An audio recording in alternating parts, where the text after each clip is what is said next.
Wendy Williams has 2 investigations looking into her conservatorship. Sources connected to Wendy Williams told TMZ that Wendy just had an interview with Adult Protective Services, which also has made phone calls to people close to Wendy, asking about her living conditions in the New York assisted living facility where she's trapped in. One of the family members that talked to Adult Protective Services is Wendy Williams' niece, Alex, and they were asking her a slew of questions relating to various restrictions that have been placed on her in the guardianship. In addition to the Adult Protective Services, police also paid Wendy Williams a visit at the facility as a part of a welfare check. And Wendy Williams, through people close to her, have asked both the New York Police Department and Adult Protective Services to launch an investigation into her guardianship. And Wendy Williams got even bigger news today. She's one step closer to freedom because a psychiatrist examined her Monday, and the results are clear that Wendy Williams' mental capacity is fully intact.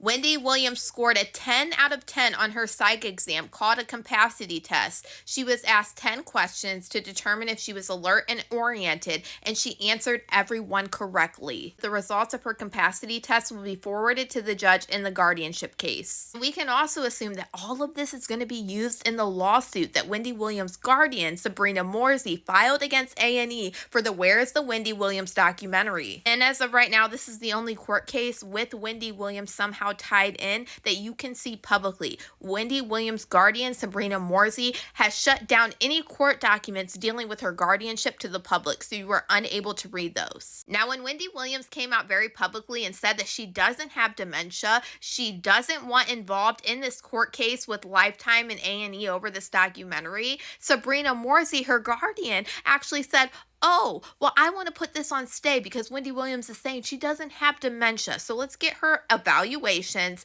and then we'll see how we want to proceed with this case." Now, A&E is saying, yes, we want Wendy Williams to get a medical evaluation because the only reason that you're bringing on this lawsuit is because you were the one saying that Wendy Williams was mentally incapacitated to sign off to do this documentary. And it's not only that. In these court documents, A&E is alleging that Sabrina Morsey knew about this the whole time, and she was only mad at this documentary because it painted her in a bad light because we saw Wendy Williams drinking while in this guardianship. So that means that the guardian was not really taking care of Wendy Williams. We heard Wendy Williams say it herself. This is when the talks that Wendy Williams had dementia started, during all of this lawsuit mess. And since Wendy Williams said all of this, and she also said that she didn't want any part of this lawsuit and that she wanted to do this documentary and she doesn't have dementia and she's not impaired, and he was like, yeah, we want that because guess what? If Wendy Williams is not incapacitated, we can use her in discovery. And baby, I'm absolutely loving this for the Guardian. Not only does she have investigations being launched into her, Wendy Williams' medical evaluations are coming back clear, and also A&E is smacking down saying, baby, you are about to pay us for putting us through this lawsuit. A&E says it's important to emphasize that the evaluation is not just a formality. Given Wendy Williams' recent statements in the press, it is essential to aid in determining whether and how Wendy Williams can participate in this litigation, including discovery. These results will provide the court and the parties with an updated, medically informed basis for determining whether the case should proceed and under whose direction, and in what capacity Wendy Williams can engage in discovery and other aspects of the case. And they are saying until these questions are answered, they don't want to proceed with discovery because Wendy Williams not being incapacitated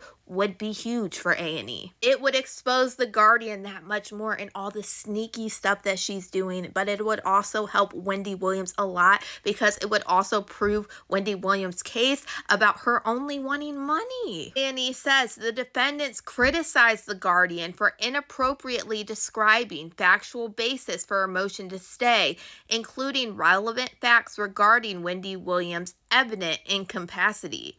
While the defendants may not like being informed on the intensive evidence of Wendy Williams' obvious incapacity, a record that makes clear the shocking nature and extent of their misconduct. The whole purpose of this case, as with any litigation, is to shine light on their misconduct and hold them to account. Defendants suggest the Guardian glossed over Wendy Williams' recent statements in the press is equally strange given that the Guardian is who brought on those statements in the court's attention. Right now, now everything is looking so good for Wendy Williams, and I honestly couldn't be happier. I can't wait to see Wendy Williams living her best life, and hopefully even on a podcast, because baby, I would love Wendy Williams to get back in the public eye and just hear what she has to say. And it's time for everybody to be held responsible that locked Wendy Williams up and treats her worse than what an incarcerated person in jail is treated.